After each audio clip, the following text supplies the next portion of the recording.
I ended up leaving Edinboro after my third year playing just to go home because obviously tuition was cheaper, and I ended up graduating from Fairmont State University in 2012. Now, what was going on behind the scenes during all that with football that, I know is a huge part of your story? Man, I started drinking rather early, Okay. and I got to a point to where I was functioning very well. Yeah. And I started playing football and running track and doing sports while I was intoxicated. And that carried on into Edinboro, and that's where it really got bad for me. And I really continued to drink more, to indulge in it, I guess, throughout the day. It stopped being just a night thing. I would go to class drinking. I would go to practice drinking. I would play games drinking. But the team was successful, and I was successful.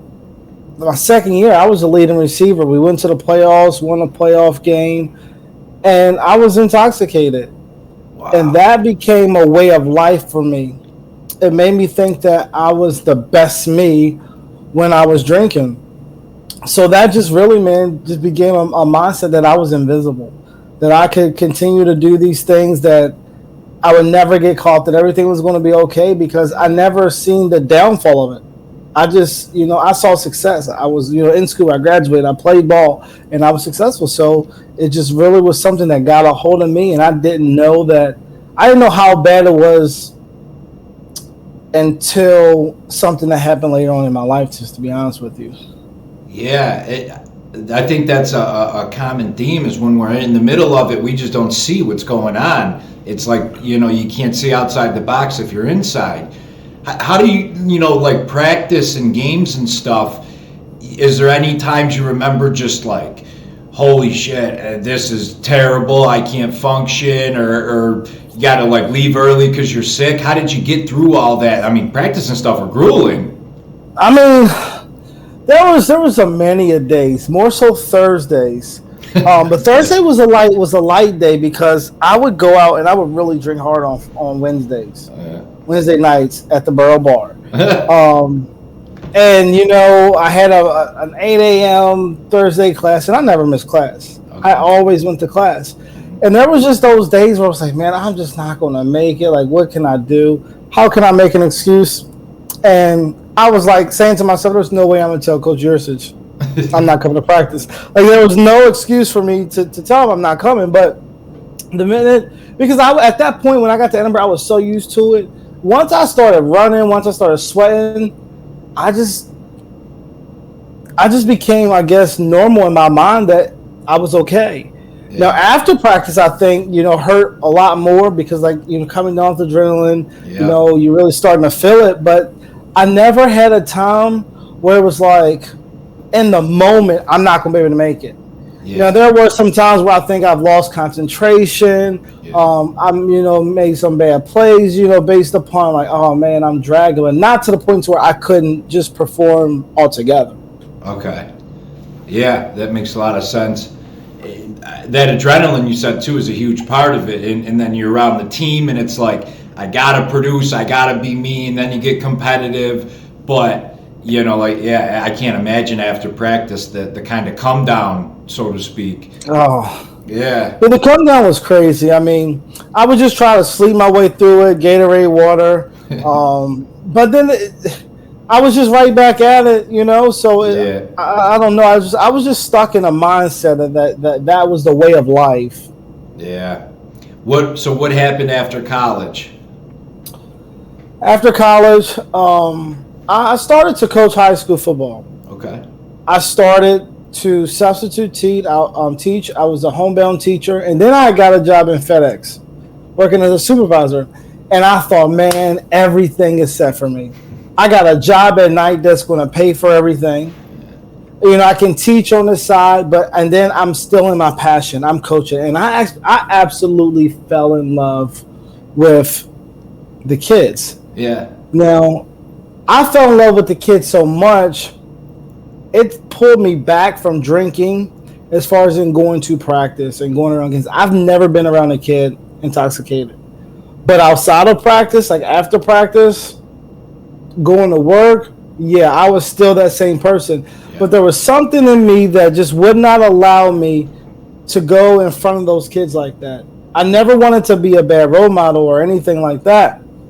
But I was still living that life. I was still, partying and drinking. And November 1st, 2014, I went to a football game, Shepherd University versus Glenville. I was drinking. I had stayed up all night because we had a football game that Friday night. I went to, the game and practice out of tailgating. Going home, I fell asleep driving home. I wake up the next day, I'm in the hospital. I have a broken clavicle. I have two collapsed lungs. I have a humerus fracture in my arm, and it was a concussion. And I'm laying down, and I'm just like, okay, I know I'm in a wreck. Yeah. I know that. And I say about day 3, one of my friends come in, and you can just tell the mood in the room was different. The vibes wasn't, hitting right. But I'm just okay. Well, I survived a head-on collision. Yeah. So that's what it is. So then one of my friends was sitting there, and it was just me and him. And he looked at me and said, "Man, you killed somebody." And I said, Whoa. "What?" He was like, "Yeah." I was like, "How?" He was like, "That night you driving, you had a head-on collision." So the 2 nights prior to that, I had my cousin. She stayed with me. And that night, I just had randomly told her, "Listen, you can go home. I'm all right. I'm at this point. I've adjusted. I'm in the hospital. This is where I am for right now." But you And then at that point you thought it was just a bad crash. You didn't. Yeah, know it was just a bad crash. I didn't Okay. have a clue. So after he tells me, and we were sitting there, we're watching TV, and he ends up leaving. And I remember sitting there, and I just started crying. And I started thinking like, man, I'm gonna lose my job. The kids, we were playing the last game of the season that week, get ready to go into the playoffs. The team had not been in the playoffs since 2005. This was 2014. So like we were beginning to turn the program around, and we were doing great things. I was the offensive coordinator. I had an all-state receiver who broke every school record known to man, and things were going well. And all I started thinking is, man, I let him down, I let Christian down, I let Andrew down, I let the team down. And then while I was crying, I just asked, and I'm a religious person, I asked God, I said, man, why did I survive? Like at that moment, I wish that I had died because I don't remember the accident. I don't remember tailgating. I don't remember walking to my car. Everything I know about the game is from people who were with me. Like I don't remember anything. And so I'm just like, in my mind, if I would have died, I'd just been gone. Like I wouldn't have had to know, and I wouldn't have to remember. And I was the one drinking and driving, not the sober man who was driving to the store for his wife, coming home with him and his dog, and his life was taken based off a senseless mistake that I had made. So I really started to go down a road of depression. Had never been depressed before. Stress like I've never had before. I started taking, pills at night or throughout the day to start sleeping because FedEx allowed me to keep my job. It told me as long as I could make it that I could, have my job. So I would work night and I wouldn't be able to sleep. My mom would be wondering. And I started, trying to take Seroquel to sleep every day. And I was just in a point of devastation that I had never seen before because I've always been successful. I've always been the star athlete. I was always, around teammates or, friends and family that, love being around me. I love being around them. And everybody gets in a little trouble here and there, but I was never nothing to this nature. Sure. And to the point where I had never even been into a jail until the day of my sentencing. Because at the accident, obviously they couldn't take me to jail. They flew me to the hospital. And then once I got released from the hospital, it took them 2 months to actually charge me. Wow. And I went to the magistrate and I bonded myself out. So didn't even go into jail. And the day, 9 months later, because I was out on bond, they convicted me of DUI causing death. Well, I pled guilty to it. They gave me 2 to 10 years. And that moment, that day, leaving the courthouse was the first day I had ever walked into a jail in my entire life. Wow. That was so much information. That is incredible and sad. Wow. And I mean, I don't know if you want to, you briefly touched on it. The other gentleman he was just a person driving to the store, right? Yeah, yeah. Wow. His name was Nelson Robinson. He was 87. He was actually leaving his house. Now, I don't know if he was coming home or he was on his. Yeah, he must have been on his way because I'm trying to picture what the pictures of the accident look like.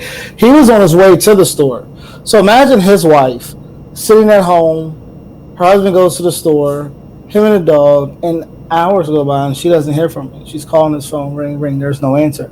And then she gets the call, obviously from somebody. I don't know the full story, who, where, when, what, and how. But she gets the call that, man, your husband's in the hospital. And then literally be that night, he leaves us. So, like, my senseless decisions, reckless, thought process, I want to say not caring, because obviously I was drinking and driving, cost a life. It cost years of hurt. It cost, pain to people that didn't deserve it. Sure. All because I thought that I was able to drink and drive, but that was created through habits, man. I was drinking and driving all my life, and I've hung with people who I really remember people be like, "Oh, let's go out to the club," or let's go here when you're in high school. Well, how we get home? All slope driving, because they used to call me slope where I'm from. Yeah. And they be like, "Oh, he's good," and then we always made it home. So over the years, people start, "Oh man, slow guys. Oh, he's the best drunk driver." And that's when I said earlier, like I thought I was invisible. Like I thought that I can continue to do it. I'd never been pulled over. I'd never had a fender bender, nothing. Every time I'm drunk and drive, I got home. And I thought that that's the way it would always be. And granted, this time, I really probably didn't have control because how intoxicated I was 0.159. Sorry. That's where, where's it at? Yeah, I see. Okay. That's where you see it right here. I wear it on my chest. I mean, this represents, a change in my life because I was at 0.159 the night of my accident. And it was a devastating thing, but it just came from just not processing what it is that I was doing, not having a plan, and just thinking that life is just a game at that point. Yeah. But life is precious, and I'm a testament to that because I took a life, I survived, so now I have to live every day to give back because you can't just take a life and think that everything's okay. No, every day I try to give back. I try to breathe life into somebody. I try to speak life into somebody, and I try to walk as if somebody can see how important life is because I took a life. I have to live with that every day. Wow. And I wanted to touch on what you just said too about how it becomes a habit. That is so true. I the same thing with my buddies in high school. It's like, who's the least drunk? And that's so dangerous for people out there listening. It's like, and I think a lot of people do it, but just because, like you said, we get away with it for a while, it becomes I'm good. But just that one time, wow. So you get sentenced, first time ever in jail. This is the state of West Virginia now? Yes, state of West Virginia. All right, fill us in what's going on with jail and how's that work? Man, I was trying to get home confinement. Yeah. And my lawyer for months and months was like, "Man, you're the perfect candidate." There was five criteria that you had to meet, and I met all 5 of them. And I'm sitting there thinking, like, man, I'm gonna get home confinement. I'm going to get this. I got the character letters and everything. So we go in there, and the crazy thing is that everything we do in life can also come back to help us or come back to haunt us. Because I promise you, one of the people that stood up and talked about me, they brought up about how I would get away with things in high school. I'm 27 years old. Now, I went to school. I didn't graduated from high school. I didn't graduate from college. I was a supervisor, I was a teacher, I was a coach. But, of course, they shouldn't. I mean, I wouldn't say shouldn't, but their mindset wasn't to bring up the good that I did because obviously they were the victim's family. But they brought up things that I did in high school, that I got away with. And that just goes to show. And I try to tell people, I know it's kind of off topic. I try to tell kids all the time, man, what you do now is going to build what your future looks like. And had I had I been a better person back then, may have painted a better picture for them. But all they knew about me was a negative, because they heard the negative person that he was back in school. Just just the things that a star athlete would do that people got away with, and then the accident, and then they really didn't like the fact that I didn't apologize when it immediately happened. Obviously, I was in the hospital. When I got out, I had an attorney, and he instructed me not to say nothing to them, but promised me a chance to speak with them.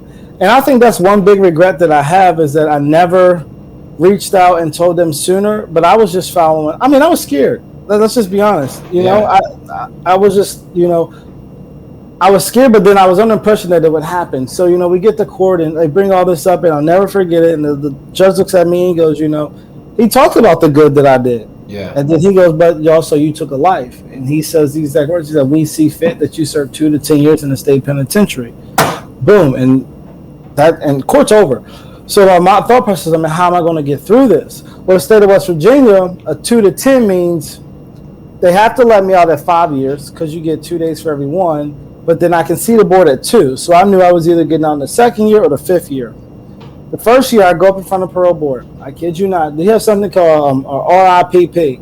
And that is given to you. You see a psych, and they go over your charges. They go over your whole life history. Everything from the street you grew up on. And my recommendation was 1 class. I took 15 classes in 2 years. Wow. I kept a job the entire time I was in there. I was a student teacher. I helped, I was basically an inmate teacher. I help people with GEDs. I help people with college courses. Everything known to man. I go to court. The victim family shows up. They call me a murderer. They'd say that, I used a 3,000-pound weapon and all this. And respectful. Listen, they have the right to feel the way they feel. And some of them may feel like that the rest of my life. And I can't change that, but I have to respect how they feel. Sure. But I had to listen to that. That was just another consequence of my actions. And, I look at the parole officer, and he looks at me and goes, well, we see fit that you get a flat. A flat in West Virginia means you serve another year. So then I have to go back and I have to process the fact, like, man, I just did 2 years. And at that process, I'm like, man, I've done every single thing possible.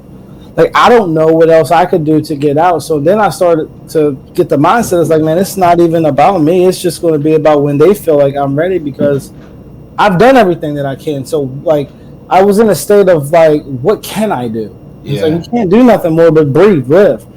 And then the 2nd year, I went and I had the same parole officer. She was there. Because you get 3 parole officers, 1 person runs it. She wasn't running it my 3rd year, but she was there. And she cried. And she looked at me, and I'll never forget it. And at this point, I had been going out to schools and speaking. The prison actually took me out of the prison to high schools to go speak. Really? So, yeah, so I was doing that. And she looked at me, and, she cried, and she told me that I gave the best parole hearing that she's ever had, and that she feels comfortable with letting me out, and told me to continue doing what I was doing and to get back in touch with her. And I held that dearly, because I actually, on my 3rd year, the 3rd year, the 2nd time I seen parole, I thanked them. I thanked them for letting me out, because it gave me a whole nother year to build myself a more like, the 1st year I was living for, I say approval for the parole office, approval for the Robinson family. Year 3, I really lived to become a better Josh. I really took a deep look at myself. I really focused on writing a book that I wrote, Prison to Purpose. I really found my purpose. I found my voice. I found who I was. I found the strength to live differently. So ultimately, like, I see the darkest days that I had in prison ended up being one of the brightest days, because I was able to learn from it. But yeah, prison was different, prison, not knowing when you were going home was the hardest part. And then I had a 3-year-old son when I got incarcerated, and I remember he used to always say to me, Dad, when are you coming home? And I'd be like, I don't know, buddy. And then he would just be like, 100 days. And I'd be like, I don't know. That was hard, because there was nothing that I could do to ease his pain. Yeah. Wow. I think that's one of the hardest things. I had a flat bid, so I kind of knew roughly, generically, the day I was going to go home. But I was with guys similar situations to you. 3 to 7, 4 to 11, and it's like every year or two they go to parole and they have no idea if today I'm walking out or it's another 2, it's another 3, it's a whatever. And that's a very tough mindset to have. It's almost like, just give me the day, whether it's 4 years or a year. Let me know. Yeah. See, but and that was the one thing that I went into. I didn't want to, I'd say, wonder. So before I tried to ask for home confinement, I wanted a flat sentence. Yeah. I wanted, like, yo, man, give me 10 years, give me 8 years, give me 3, 2, 1, whatever it was, because I would know when I was coming home. Yeah. Versus that gap from 2 to 5, and that was hard because you just don't know. The first time, I say 6 months, not even 6. I say about 3 months before the board. That was a very stressful time. Like, there's no way I couldn't think about it, because it's like I was so close to walking out the door, but at the same time, man, they could give me 6 months set up, 8 months flat. Yeah. And then the second time I seen them, I was more at ease, because I knew at that point I was like, okay, I had accepted that if they didn't let me out the third time, I wasn't even going to try the fourth. I was just going to discharge my sentence And do the whole 5. and just do the whole 5, because I wasn't going to give anybody else the liberty to tell me I wasn't worthy enough. I was just going to accept the rest of my consequence and walk out a free man, no parole, no nothing. But I ended up making it in my 3rd year, so I never had to see that. But I had grew so much in that 3rd year that I was ready to be like, okay, if they said you got a flat, I would have thanked them and just told them that I would see that they wouldn't see me again, and that I would spend the next 2 years in there and I would come home. So you ended up doing 3. I did 3 out of the possible 5. Okay, and then does that mean you got 2 years of parole when you get out? No, I actually did. I did 12 months. He let me off on early parole because I never got in trouble. Okay. I kept a job. Matter of fact, my parole officer was so pleased with me. He wrote letters to the West Virginia State Board of Education trying to get me accepted to start coaching again as a felon.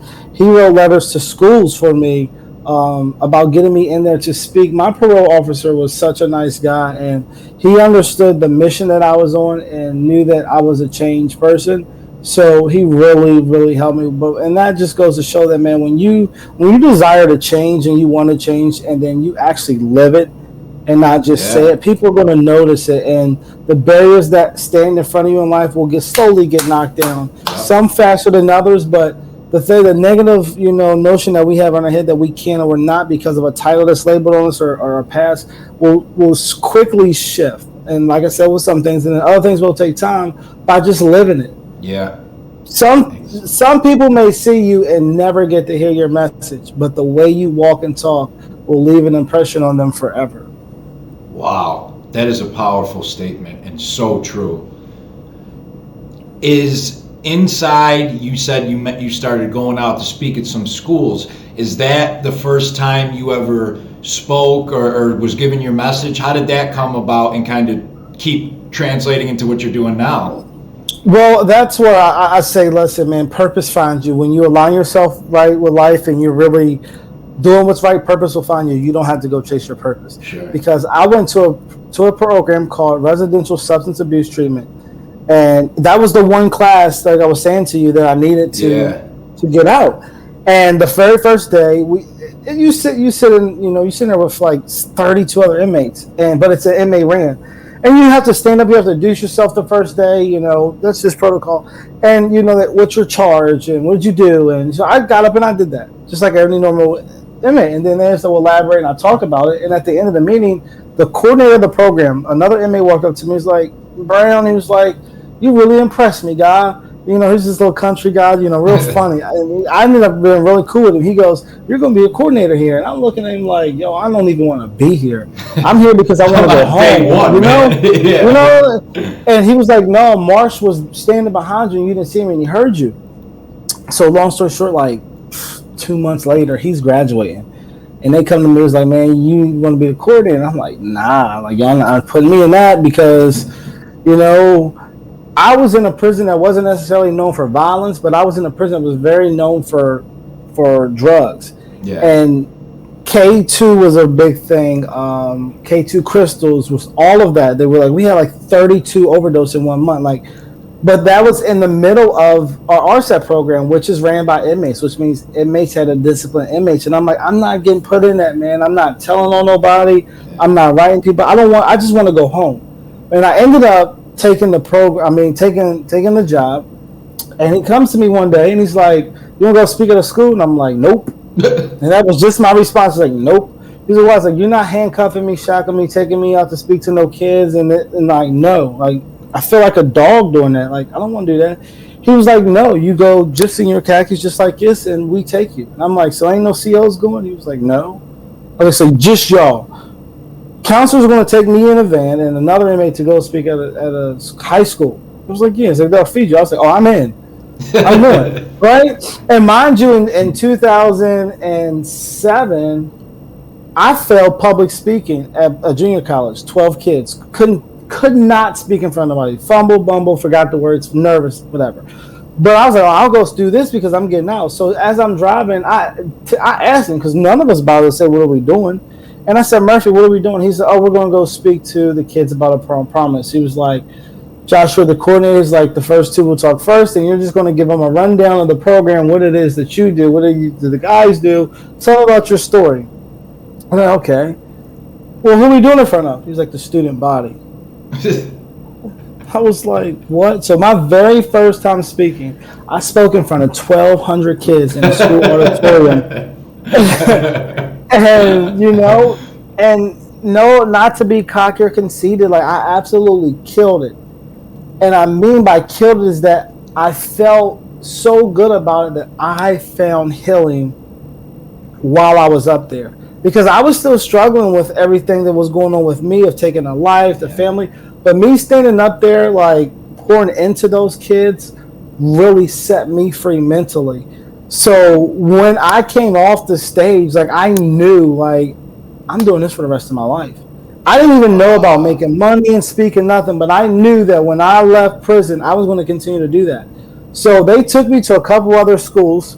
I ended up graduating out the program, and once you leave the program, you're done. You don't go to the back of the program. They don't take you out. He ended up allowing me to come from another unit and go with them when they went out to other, like they lay in, which means you don't have to go to work. They would lay me in because I worked on road crew, and he would take me to go speak to schools while I wasn't even in the RSET program, and that was an RSET thing. Well, inmates there should have had a chance, but they trusted me so much, respected me so much, and how I carry myself and the message I delivered, that they bend the rules for me to go. And like I said, just from that moment on, I knew that this is what I was destined to do. Wow. And you said something so powerful in there too, which hit home with me about when you were speaking, how it helped heal you. And I think that is what's so important about people who've been through struggle of any kind. The connection we can make with other people is so much deeper than a parole officer, a cop. Not that they do their job, and like you said, great POs helped you out and stuff, but it is something totally different. That's one of the exact reasons I started Soberdogs, is I would run into like friends' families at the store, and they'd be telling me about, Joey, who I went to school with, and he got married and he's got a job and he's doing great. Then they'd say, how are you doing? And I'm like, I don't want to lie to them, but if I tell them the truth, I'm like, oh, I'm a month out of prison, I'm freaking out, craving heroin, and I'm losing my mind living with my parents. But I didn't want to lie, and it was like, screw it, put it all out there and see who can help. But that's so powerful. That is incredible. Yeah, I think, well, of course I was healing myself, but I think the greatest feeling that I had when I was incarcerated was the moment. Well, I did it one time, and I had this little girl, this little white girl. She came up to me, and like you can tell, she was dealing with a lot. Like you could just see it on her. And she said to me, she was crying, and she told me, she said, everything's going to be all right for you. And how old was she? She's in high school. I want to say she was in between 10th, like 9th or 10th grade. She wasn't like an upperclassman. And I said, thank you. She said, I want to tell you something. And I was like, what? And at this point, she's crying. And, I'm put in a situation I've never been here so before. So I'm trying to be as professional as possible, but like, I just wanted to give her a hug at that moment and be Yeah. like, yo, like, what's wrong? Of course, I couldn't do that. And she tells me, she was like, my father has been incarcerated most of my life and I hate him. She said, but because of you and the message you gave me, I'm going to be able to forgive my father because I now know that not all bad people go to prison. Because she really didn't have a relationship with him because he was in and out, in and out, in and out. But she said, well, then she thought, well, maybe, and he was somebody who was always trying to be active in her life, but he was struggling with addiction. Sure. And I don't know if her mom wouldn't let him, be around or anything like that. But I know that she said that he put forth an effort, but he kept going to prison. And she was like, well, if you keep trying, why do you keep going? So she had that wall. And she said that she was able to break the wall based upon me coming to speak and her hearing and seeing me. So that was like, wow. Yeah, like I'm changing kids' lives like by doing this. This is not just healing me; it's actually helping. Like I healed a father and daughter bond just by sharing my story. Like I never once said go forgive people, go back it. No, it was literally telling my story, what we do every day, how we live, and what I want to do. That's all I did. And that's what I realized, man, that just my purpose is just to tell my story. My purpose is to live it. That other people, some people will accept it, some people won't. But if I can just change one life every time I pick up the mic, I'm also changing millions, because if I change one life, that one life to change can allow somebody else to see it. And then it's just going to be a tree. Yep. And, it's going to be a ripple effect from generations to generations to generations. I broke a generational curse for me in this country the first day I started talking. And it's going to continue to be that until the last day. I may not ever see it, and that's fine. But I do know every time I go up there, my goal is to touch one person. If I touch 1,000 that day, I will be happy. I will be, I'll rejoice in everything. But I'm just trying to, every day is an opportunity to get better. Trevor Harris said that to me, said that when I was in school. And man, it stuck with me. I drilled it to my kids on the football field, but now I was able to live it. Like every day is an opportunity to get better. So if I just make somebody else better every time I get on, if one person watches this and they get better, we've accomplished our goal. Yeah. And what I was going to say too is that one little girl came up to you, but how many 20, 30, 50 didn't say anything for whatever reason that you absolutely affected and changed in their lives? Did that, maybe it just wasn't the day they wanted to come up. Maybe they didn't have time, they had to walk out, or they weren't ready to open up, but they still changed later on. And for those that don't know too, Trevor Harris was the quarterback at Edinboro. Great guy, great influence. He just was incredible person. He is, not was, and helps a ton of people. You knew him a lot better than I did. Trevor, it's crazy. I've said it many times on here, man. It's the way you walk, the way you act. Me and Trevor did Bible study together. Me and Trevor watched film together every Monday. Trevor was my quarterback for 2 out of 3 years. Trevor was my guy. But I took more into prison with me that helped me get through watching Trevor's actions. Words never came out of Trevor's mouth, but what I seen him do and how he lived were the lessons that I took in prison that helped me be the man that I was today. So it's not always what you say, man. It's how you walk and live. Trevor could tell me every day, how to be a better person and talk like this. But if he didn't live it, it wouldn't have impacted me the way it did, which allowed me to, on hard days, there would be hard days, and I would say, man, what would Trevor do? Literally. Yeah. And I'm 30 years old at this time. I met Trevor when I was 21. And what would Trevor do? And that's just how I got through. Just, it wasn't words. It was just the way you act. So when you want to change, man, you don't have to go announce it to everybody. Yeah. Just set some principles, set some goals, set some guidelines, and live that. And as you live it, you'll change, and you'll see it, and others will see it, and then we'll continue to evolve, and you'll just be like, man, you will surprise yourself when you decide to change. And you really do. You yourself will be surprised of the things that you're capable of. That is incredible, absolutely incredible. What's next for Josh Brown? What's next on the plans, the goals? What's the future hold? I'm going to continue pushing this book that I wrote. What is it? Yeah, give us the title, where people can find it. Give us everything. it's called Prison to Purpose: My Road to Redemption, Your Road to Triumph.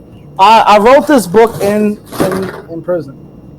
Put it up a little bit and go back a little bit. Beautiful. Yeah. Awesome. And you can find this book on my website on www.joshdbrown.com. I'll put a link in the description and all that.